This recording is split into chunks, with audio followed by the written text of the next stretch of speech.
If you want to be successful in dating and you're a successful woman, take the money out and increase the importance of what really matters. Katarina Polonska is a high-performance executive relationship coach. She helps successful executives and entrepreneurs become accomplished in their romantic relationships as they are in their careers. There's often a graveyard of failed relationships that could have worked out. We're quick as a culture to dispose of things when the going gets tough because we've been trained into following dopamine hits. What do you think is happening for a woman trying to find love? We have to, as women, understand the playing field that we're in. A good chunk of men who might have been good candidates aren't necessarily safe candidates. Look for a man. How do you help save marriages? The more that we can learn to go inward, the less we're going to be looking outward, which is where our problems come from. Even if you have the most perfect relationship on paper, there's going to be something. So it doesn't mean that you have to walk away. It does mean... So I have to say a big shout out to you, Katarina. I'm so glad you're here. It is so fun to be up-leveling this conversation. Relaunch love. But before we do that, I need to understand what, for you, was the most significant relaunch that kind of shaped where you are today? Because academically, you've got like everything there, yet you decided you're focused on love. Yeah. What a great question. And thank you so much for having me here. My big relaunch came after everything in my life imploded. As I'm sure so many of your listeners can relate to, I was previously engaged and it was, a few months to the wedding. I had a great corporate career. I had a beautiful property in Whistler in the mountains and in British Columbia. I had a property in Vancouver. Life looked Instagram perfect. And I ended up walking away from that engagement and quitting my corporate career, actually leaving Canada and going through this dark night of the soul experience. I was in my 30s. Yep. I really wanted to have kids, to have a family. I knew the biological clock was ticking, and I felt like it was the biggest risk I could really make at that point. And I genuinely thought, I'm probably going to end up dying alone. Truly, as I think so many women do when they make a big decision like this. And my vision for myself back then was, I've had enough. I'm exiting the matrix, quote unquote, right? Like everything had imploded, everything that I'd worked so hard for. I'd been the perfect type A student. I had the academics, as you said. I'd worked so hard. I was a VP. I'd done tons of therapy. I'd done retreats. I'd done all this healing, everything, plant medicine, everything I could imagine. And it all imploded. And so I remember thinking, I don't even know who I am anymore. I don't even know what success looks like anymore. I don't even know what life is anymore. And there's a genuine possibility that I might never have children. I might end up alone. I don't know what I want. I don't want to be in corporate anymore. Everything lost its all meaning. And so I remember I was living in London at the time. Also, to add to this, there was a war back home where my family are. And so again, there's kind of very existential threat of, well, what's going to happen, right? Like if my family get killed or die, then, there's a whole nother level of grief there. And you had what I call the trifecta of relaunches. Yes. You had the personal, the professional, and you had the global. Absolutely. Exactly. And even my health was collapsing because from all the stress of everything, I was having panic attacks, I wasn't sleeping, I'd lost a lot of weight. And a couple of things happened. I started going very much inward. And I'd always been a person who goes inward. But I really began to cocoon myself in my lovely penthouse in London, which I was very lucky to be, living in at the time. But I began to cocoon myself. I trained in mindfulness, so I became a mindfulness teacher. I did so much inner work on myself. I really took everything that I had known and learned, because I trained to be a hypnotherapist 15 years ago, but I hadn't really applied it to myself. I knew it all in theory, but I hadn't really embodied it. So I began to really apply everything that I knew in theory and really practice it. And in that space, I found this sense of liberation of, screw it, I'm out. And my how I define that is it's the I'm done moment. Yes, it really was. I'm done. Like it's so visceral. Yes. I'm done. Yes. Like if I could say the F-bomb, if I could say the F-bomb right now, it'd be like, I'm done. Like you are just at that point where it's no more BS. You just are finished. Yes. You're like, I can't keep playing the game. I can't keep going by these rules that they're not working Yeah, for me. absolutely. Absolutely. Exactly. And I remember there was one very wonderful weekend where it had landed on me that I'm out. I'm going to sell all my possessions. I'd already sold most of them, but I was like, I'm really going to give everything up. I'm going to move to Spain. I used to live in Spain in 2013, so I have an affinity to that country. I'm going to move to Spain. I'm going to rent a little apartment. It was going to be winter. And I just imagined myself alone in this little apartment, writing and thinking and being a creative. I didn't even know what my plan was. But it was to take a bit of a break, just to exit and to really kind of isolate myself. It's kind of a common theme. I got to tell Yeah. you, for women, Yeah. we read books about it, Eat, Pray, Yeah. Love. We see movies Under the Tuscan Sun. I mean, it's there is this point for not all women, because some are living the life that they're supposed to, but for others like us, it's this time where it's like, holy crap, everything's coming in. Yes. Everything, the walls are falling. Yes. My life is literally blowing up. Yes. Precisely. And I've had enough, right? To your point, I've And, had enough. and I'm done. I'm done. Yep. Yep. No, I Yeah. was sick of all the pressure. And also, at Oxford, I spent a long time studying women's studies. So I understood very well the societal oppression of women, structural, capitalism, blah, blah, blah. I kind of understood the system I was Yeah. in. And I was just at this point, I was like, I'm not happy. This is terrible. So I'd made this plan. And the weekend before I was going to execute on that plan, before I was going to quit my job and I was looking for places in Spain, I went to the mountains in Slovakia where I was born. And I had this incredible weekend where I stayed in a beautiful luxury hotel. I drank my wine, I journaled, and I felt euphoric. I was like, I'm gleeful. I'm exiting. I'm out. And I came back. The following weekend, there was a music festival happening in London, and I didn't really want to go. I don't go to music festivals on my own. That's not the kind of thing I would do. Normally, I'd be like, I don't feel safe, and what am I going to do on my own? But I was like, no, screw it. I'm going to go.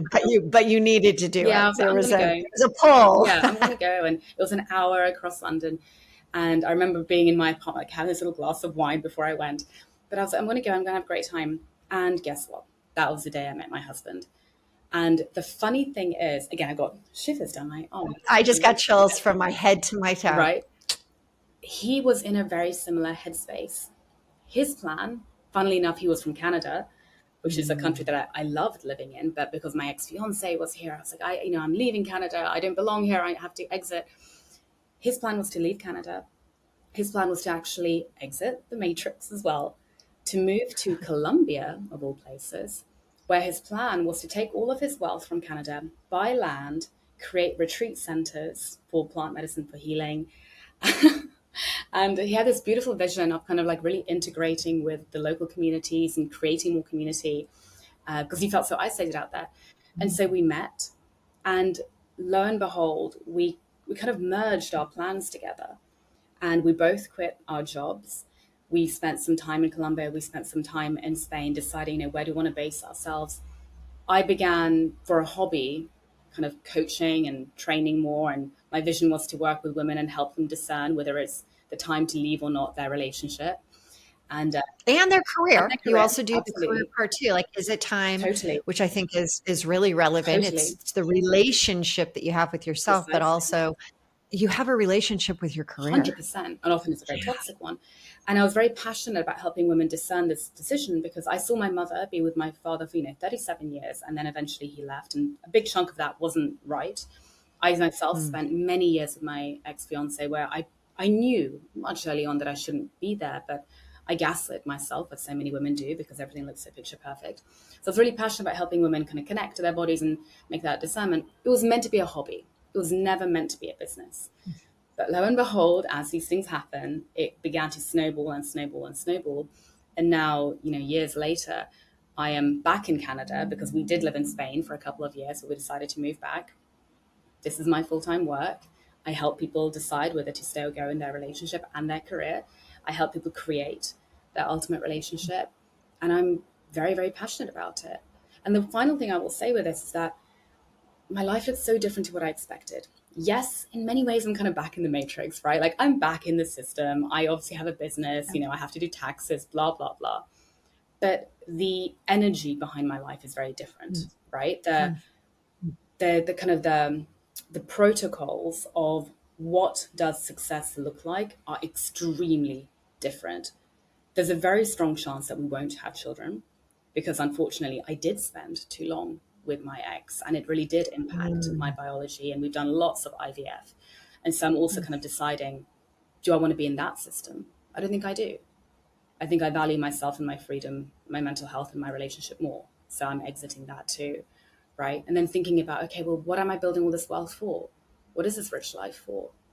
If I'm, if it's not, This is right. So yeah, hold on.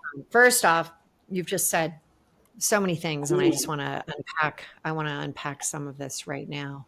Um, the children yes, perspective, and you do a lot of inner child yes, work, and it's interesting that when we first met, you were kind of going through the last phase of yes, this, trying and yes, everything, and your strength now, it seems like you've really thought a lot yeah, about this and a lot about where you're going yeah, now and what is so important to you. I want to discuss more of that, yeah, but before we go into how you were able to come to that, because I know there's a lot of people out there, whether it's the woman listening, whether it's the daughter that's going through it right yeah, now. It was fascinating to me when you said, that you had your I'm done moment, hmm, and both you and your husband were kind of at the same point, yeah, and he was ready. And we sometimes don't even realize we're ready, but my husband and I had something similar where mm, I got divorced, he got divorced. And immediately I thought, hey, I'm going to get married. Probably I'll find someone in the next couple of years. This is just who I am. I love love. I love everything about it. Energetically, I try to like keep myself at that yeah, love vibrational level. I love it. It's like it's who I am at hmm, my core. Well, it took 7 years to find mm, my wow, husband. He also had been alone, working on himself, hmm, kind of raising children. yeah, We both were for 7 years. And then it happened. And I think that I want to ask you, because you've studied so much around yeah, this, why, people are out there right now. There's, I just heard, Bumble is, has really kind of gone way down, and the dating apps are struggling. And what do you think is happening, especially for the woman that is out there trying to find love yeah, right now? And there is this culture. I just watched a TV show last night called Sirens, and the guy is like in his 50 and he's hooking up with a 24-year yeah, old. What's happening? What's happening with that? Because you and I both mm, were able to find the love mm, of our lives. mm, That's what I connected so well when I yeah, read your story and I talked to you. yeah. But for some that have lost hope, what is going on? Oh, so much to say on this. So I know we could actually spend the yeah, entire day, and this could be like a 10-part series. I'm sorry, everyone. We're going to go there, and I've got so I love many it. more questions to No, no, ask. I love it. I'll try to keep it succinct on what I think is happening, right? Women are incredible. Women are so resilient. We are smart. We are driven. I truly believe that within every woman, there is a kernel of ambition, so much strength, so much passion, so much fire, whether that is channeled into Mm, motherhood, right? And purely motherhood, which is absolutely incredible, or it's channeled mm, into career, or both. There's so many different types of motherhood out there. And we are powerful forces. And we've also been oppressed for so many centuries, right? So, if not millennia. And so, from all of my studies, from all of my analysis, and I work right now with a lot of men, probably 60% of my clients are actually men, which is really mm, fascinating. And I work with all ages. But increasingly, I have actually started working with some younger men. And I say younger, kind of men in their 30s, right? Which is younger in yeah. my books. Most of my clients are kind of 40s, 50s, and 60s.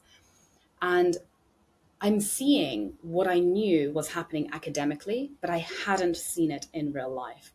Probably because I live in a bit of a bubble. I live in Vancouver, it's a very progressive city. London's very progressive. When women gained more rights, as they absolutely bloody rightly should have and have had, there of course was a dismantling of power, right? And all of the roles that men have had for so long, the Mm, sense of entitlement that a lot of white men have had of this is just how the system is, this is how life is. I'm gonna get my job, get my house, get my wife, have my kids, have my freedom, American dream. That doesn't really work anymore, right? And it doesn't work because the economic system that we're in has really changed. Times are genuinely harder for a lot of people. The roles that we have are different because more and more women are out earning men. And so suddenly we have all of these different men from all ages, right? Though I do see it more in men in their 30s and 40s, more than men in their 50s and 60s. They don't really know what their role is anymore. They don't really know where they stand. They don't really know what their role is in the So relationship, fascinating. right? Are they breadwinner? Like, what is their capital? What is their value? And so because they don't know, they will go one of two ways. They will either start to shut down and withdraw and start to kind of ferment in their own bitterness, quite frankly, right? Bitterness and suspicion of women and mistrust of women. And that's going to manifest in really toxic behaviors in dating. And women can see that. Women can smell that, right? Women, Yeah, I feel like right now it's like the hookup generation. I absolutely, mean, that's absolutely, all they're doing. And I've absolutely. got, five kids between two step kids and my Yeah. own. And I mean, it's the connection is lost. Absolutely, absolutely. And then let's not forget the digital age, right? I've got clients who are 32 and 33, and it's so interesting because I look at them like, I wasn't like that at 32 or 33. And then I remember, well, hold on a second. I didn't have technology like they did, right? I grew Mhm. up in a bit of a bubble in the UK, went to a lovely girls' school. There was some restrictions. I got my first mobile phone when I was, I think, 17, 18, and it was, this big brick. Like, it was a very different story. So Mhm. there's a lot of confusion around the gender roles. There's a lot of suspicion, a lot of mistrust. And then you get the other path, which is men who are very aware. I would say men like my husband, I imagine like your husband, who are aware that actually, yeah, the oppression of women wasn't right. We are actually equally important in society, albeit with different roles. And they're going to learn to adapt and they're going to develop more emotional intelligence, more emotional awareness. If money's not the capital that they're bringing to the table because maybe the woman is out earning them, they're going to bring other things to the table, right? They're going to, It's that EQ. I've got to tell you, yes, that's the thing that and I'm going to just ask you yeah, for women again, they're hearing you, they're yeah, saying, I get it, but how does this, like, how can I make yeah, this my reality? yeah, How do I find a highly EQ, yeah, emotionally intelligent yeah. man? Yeah, I think we have to, as women, understand the playing field that we're in and understand that Mhm. a good chunk of men who might otherwise have been good candidates aren't necessarily safe candidates. And that's actually really sad to say, right? I've got a couple of male clients. I'm like, I don't think that you're actually a safe partner for a lot of women because you harbor a lot of resentment and anger towards women. And I certainly wouldn't want my daughter or my friends to date you, right? So I think that there is a big chunk of the dating pool who, quite frankly, we want to avoid. And that's going to manifest in very kind of macho, quote unquote toxic masculine behaviors. You're going to want to Mhm. look for a man who's got emotional awareness, emotional intelligence, and that emotional depth. Now, he might not be breadwinner, right? He might not be following that kind of American dream path of being the one who's bringing all the revenue home. So I think as women, we need to kind of almost adapt our expectations. And often when I work with women, they come to me and they say, I want a 6'3" guy. He's got the money, he's out earning me, and he's got emotional talent, and he's done tons of therapy. And I'm like, sure, unicorns like that absolutely do exist. They do exist. But Mhm. if you want to be successful in dating and you're a successful woman, let's just, take the money out of the table. I'm not saying that you're looking for someone who's, a whole different tier, but let's loosen the importance of that and increase the importance of what really matters because you don't need him for the money. You need him Mhm. for that emotional support, stability, safety, because that's the man that's going to help you if you do have children. That's the man who's going to be there for you when things are difficult. So what's really interesting is that when I got Yeah. divorced, about 3 or 4 years into it, I really wanted to understand, like, love more, Yes. like you've studied it. So I became an international Yes. matchmaker out of New York, took the course, went and did all the trainings. And it was fascinating because what I learned, what resonated the most and stood out, and even to this day, I continue to remind my own clients, when a man is not ready, there is nothing you can Yes. do. And so, how do you, when you're working with both men and women, I know it's more about when a man isn't ready, because I've also seen women like grow to love a guy that I would never love that guy. I would never like, he's not my tall, dark, he's not handsome, he's not all these things. And they end up falling in love. How come women can do this, but men must be ready? And what does ready mean to you Yeah. for a man? Ready for me is, from my lens, is when you have done sufficient inner work to know what are your core psychological blockers, your core blocks around love, around intimacy, right? Around feeling vulnerable, around feeling safe, around feeling worthy, around knowing you're good enough. All of these things that need to shift if you want to welcome intimacy and true love into your life. And because I think women have equal amounts of problems in this arena, but I think because women have been trained from a young age to talk about emotions, to be more vulnerable, to do more of that emotional labor, which involves inner work, then they are more likely to be faster to the table with that. I will say I've had extremely good success with a lot of men with this who recognize that, what I've been trying hasn't been working. And actually, something does need to change. And actually, I feel pretty miserable inside. I feel pretty depressed. I feel pretty anxious. So help me, right? And then they want to do that inner work. And then they become ready. But I think one of the main hurdles with men is that because men have been conditioned to be so visual, and because men have so much choice, it's so interesting, isn't it? How, from a kind of animal biology perspective, it's women who are the peacocks of society, right? Yes, men have their own peacocking, but who's the one who's literally, manipulating our faces, our bodies, putting ourselves through Mm, surgery, investing so much capital into being, quote unquote, that perfect appearance? And men have so much choice. And they can get away with being superficial because so many women are prepared to allow that. So I think that's where the men often have these kind of very unattainable standards of beauty because pornography has told them that they can get it, right? Because the media has them. You look at, again, a lot of pop culture, a lot of films, even back in the day, something like Malcolm in the Middle, my husband and I were rewatching an old episode. The husband is rarely all that attractive. Homer Simpson is not a catch. But the wife typically is. And that's the narrative that they've been trained, that they are going to be, the bumbling, kind of clueless, I can yeah, eat my popcorn, watch TV, watch pornography, and she's going to do everything. And so a lot of men have been conditioned to this. Again, yeah, it doesn't work long term.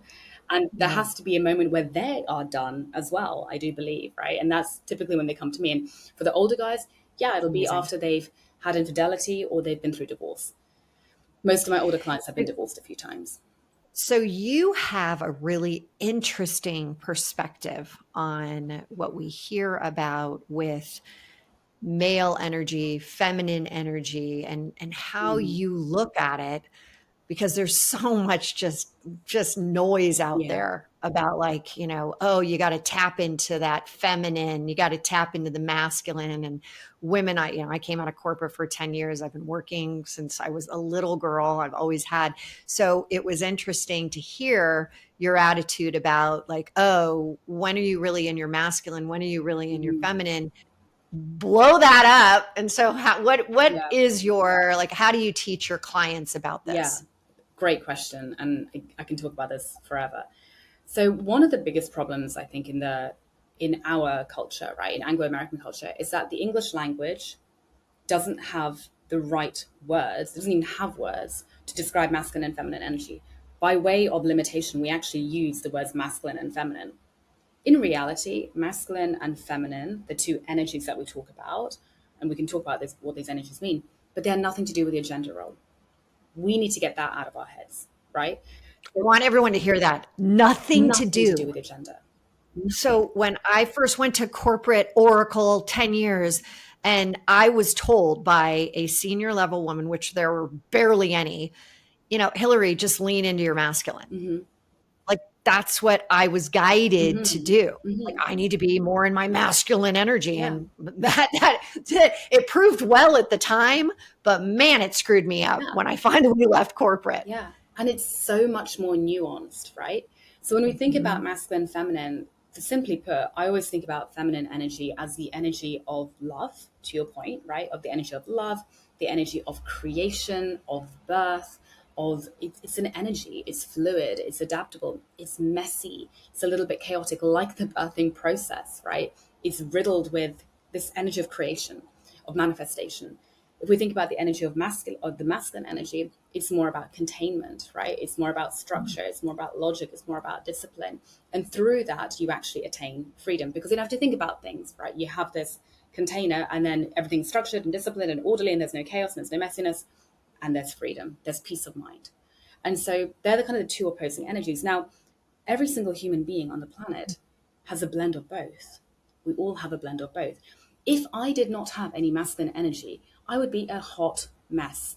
I would not have any control of my finances. I would not have any discipline in my business. I would not go to the gym. I would not watch my diet. I would be chaotic, right? I'd be messy. And there absolutely are people like that out there. They're often lacking in their masculine energy. If I was purely in my masculine energy, I would have no love. I'd be rigid. I'd be shut down. I'd be very contained. And so we all have this blend. And the goal here is to create balance within us and to be able to tap in and lean into each energy accordingly. Meaning, if I am the ambitious one in my relationship with my husband, for example, and I've got these audacious visions, that's actually a very feminine energy, because it's an energy of creation. It's an energy of love. It's creation. I love my work. In order to create that, I need the masculine energy of discipline, of drive, of waking up at 6 in the morning and implementing all of my plans. They go hand in hand. You can be in corporate and bring feminine energy of love, of creation, of passion, right? Of energy, of emotion. You can do that, but there needs to be discipline. So the problem all happened when we started labeling the masculine and feminine, because it could be yin and yang, That right? I totally 100% agree with. It's when people started to say Yes, one is good, one is bad, one exactly. you need, one you don't. Oh, Exactly. you can't be that. It is this incredible blend. Those Exactly. are the people that I'm seeing are the most successful. Exactly, which makes sense because they're embracing the full humanity of themselves. And when we think about, what is toxic masculinity, simply put, oh, it's actually men who chop off all of their feminine energy. They chop off their love, they chop off their capacity for creation, they chop off their energy for emotion, and they become very logical and rational Mhm. and kind of shut down. And if you think about what's toxic femininity, well, then it's the woman who's frankly a gold digger, right? Because she has none of that discipline and that structure and that logic to actually provide for herself. So she is flabby, she is messy, she is chaotic. And so if we just, with my clients, I say, let's just call it energy A and energy B. A and B. Doesn't mean anything. And you can be a man who is masculine from a gender role perspective, and to be a high value, high quality man who's going to get a high value woman, you need to have an abundance of energy A, which is, feminine energy. You need to be able to listen to your partner, to have that emotional intelligence. You need to be able to love her deeply, Mhm. to be able to create a vision with her. You need that. Otherwise, you're going to be a crappy partner. And you also need the masculine energy, and vice versa with a woman. So it's when we started to conflate the energies with masculinity and femininity that people began to think, oh, okay, well, that means if I'm a woman and I'm inherently feminine by gender role, that means I have to have feminine energy, which means I have to be, writhing around the floor doing whatever orgasmic rituals to manifest. Yeah. It's like that's not going to be enough. You actually have to get up and do action. You actually have to take action. You actually have to bring that masculine energy. But it's not even masculine. It's just the other half of you.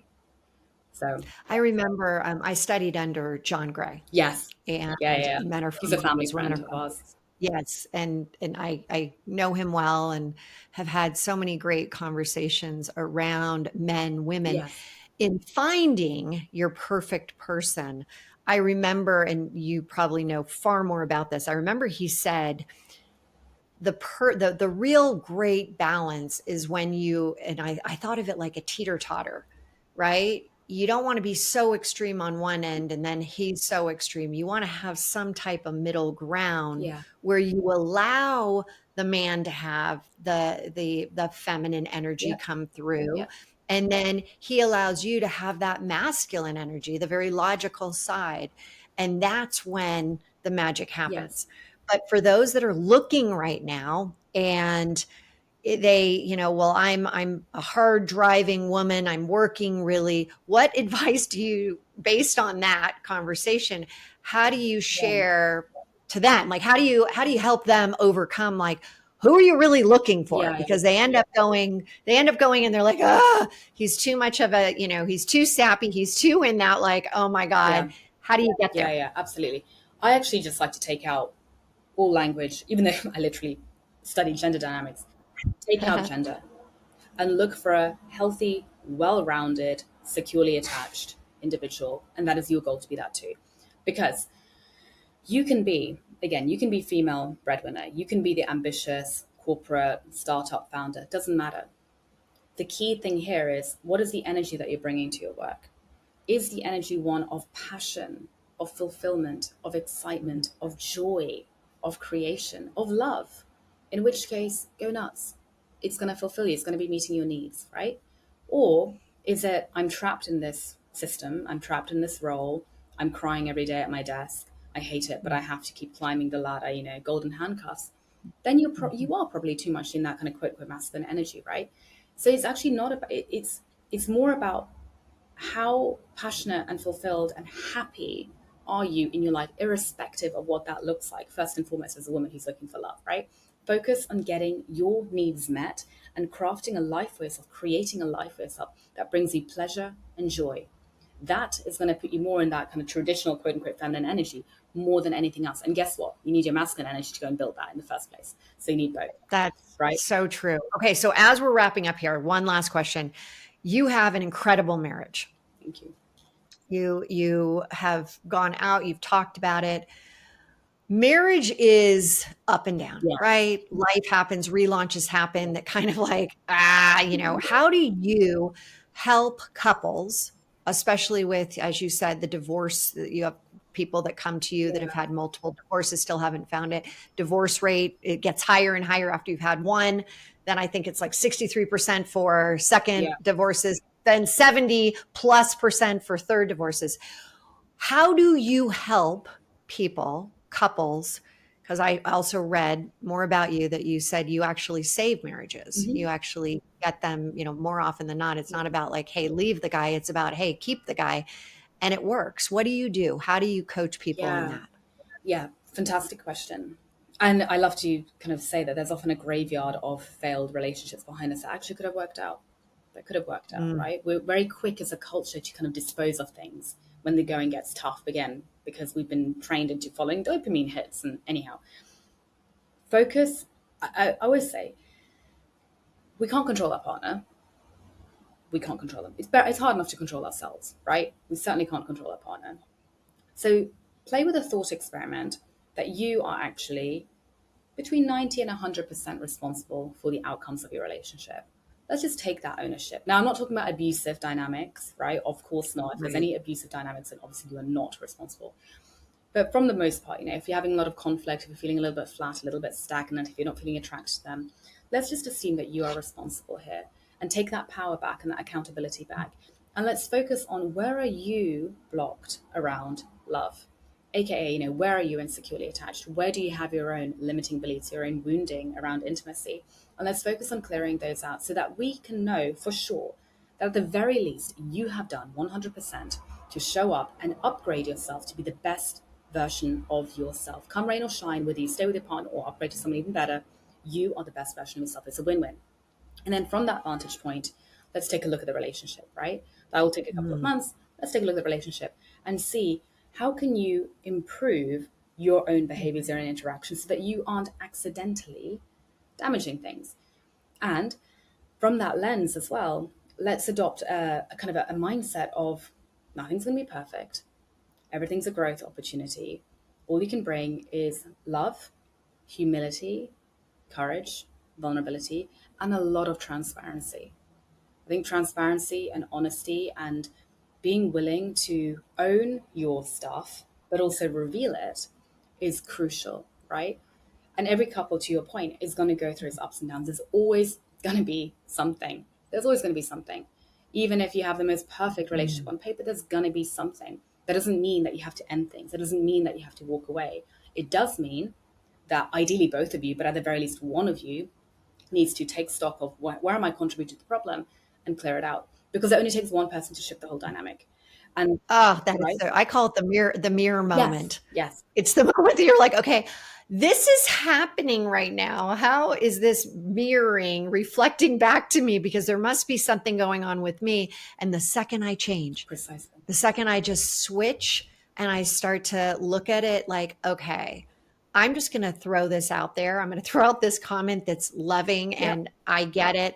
All of a sudden, it just like belts away. It just totally, like, it is most of the time totally. internally you. Now, I did ask you at the beginning, or I did mention the inner child. And as Yeah, you're saying, a lot of times in relationships, we get comfortable, we stop working on ourselves because it's like, hey, I've already found my, this person and I'm good, I'm here, I'm stable. But you encourage continuous work, which I love. It's a growth yeah, mindset. yeah. But just if people just that so they can get a little taste of what you're doing with the inner child, Mm, how do you get them started on that? yeah, What would be one thing that the listeners could be like, I've heard inner child.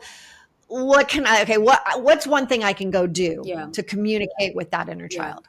Start learning to soothe them, like really reparent, right? I'll give you an example. I do this work 24/7, right? As you said, we have a happy relationship. We still argue. We still argue. And even yesterday, we had an argument. And I noticed, I was like, we're still escalating, right? And my husband, he's from a different culture. He gets very animated. I kind of freak out with it. We're still escalating. And there's that little ego part that's like, well, it's his fault. And if only he would, and I'm like, no, no, no, no, no, no, no, no, no, no. That's the wounded part of me. I'm going to assume that I'm responsible for his escalation because that will allow me to watch my tone, soften more, and with the inner child piece, soothe myself in the face of his escalation so that I'm not kind of lashing out at him trying to control the situation. Meaning, whether it's in the moment or after the moment, can I simply close my eyes and go inward? Or even, as I'm speaking to him, go inward and just almost imagine that there is a little 2, 3, 4 year old version of you who is crying out, and I'm just with them, and I'm just holding their hand, I'm just hugging them, and I'm letting them know it's okay. When you are in that, like I'm literally doing it now, so I'm talking to them, like I can imagine my little Yeah. self, she's in my belly, I'm totally right? visualizing right now myself. I'm like, Yeah, and oh, like you put your hand there, the energy is different because suddenly there's a detachment, right? There's like a kind of pulling away of like, well, I actually don't need them to do anything. I don't need them to be different. I don't need them to be wrong because I've got myself. And you pull away that energetic charge that feeds the fire that often leads to problems and conflict. So the more that we can learn to go inward and to be with ourselves and to comfort them and soothe them and give them what they need, the less we're going to be looking outward and trying to cajole and chastise and criticize our partners, which is partly where a lot of the problems come from in the first place. So that's where I would start. that's so powerful. I have this visualization that I go through when I'm starting to feel that percolating, like I'm so pissed Yeah, off, yeah, like yeah, that moment. I literally see myself as I am today yeah. in the middle of a circle of all the prior versions of me, Oh, all of us. And they're all just like coming in and swooping in and giving me the strength to be like, calm down. We've been there. We've done this before. mm. It's going to be okay. I just got chills. Yeah, yeah, yeah, yeah. And it's just this like sense of my energy then, instead of being low in that vibration of anger or, a temper or anxiety, it goes up. I'm like, oh my God, thank you everybody who's gotten me where I am. So, Yeah. okay, Katarina, this has been amazing. Where can people find you and reach out to you? Absolutely. So, from a social media perspective, find me on LinkedIn. I am there every day, Katarina Polonska. You can just find me in the search. You can also find me on Instagram. I'm not there that often. Katarina Polonska is my tag, or TikTok, Katarina.Polonska. And you can find me on my website as well, www.katarinapolonska.com. That's KATARINAPOLONSKA.com. And we will have all of this in the show notes. Thank you for being here. Thank you for giving us that injection of love, understanding some of these things that are being thrown out these days, and letting us all know that, you know what, we're okay. We don't have to be anything but who we are. And Absolutely. that's the greatest part. So, as I always say, you got to live now, you've got to love now. And now is your time to relaunch into that next best version of your relationships. and go check out Katarina. And I will see you again next week. Take care, everyone.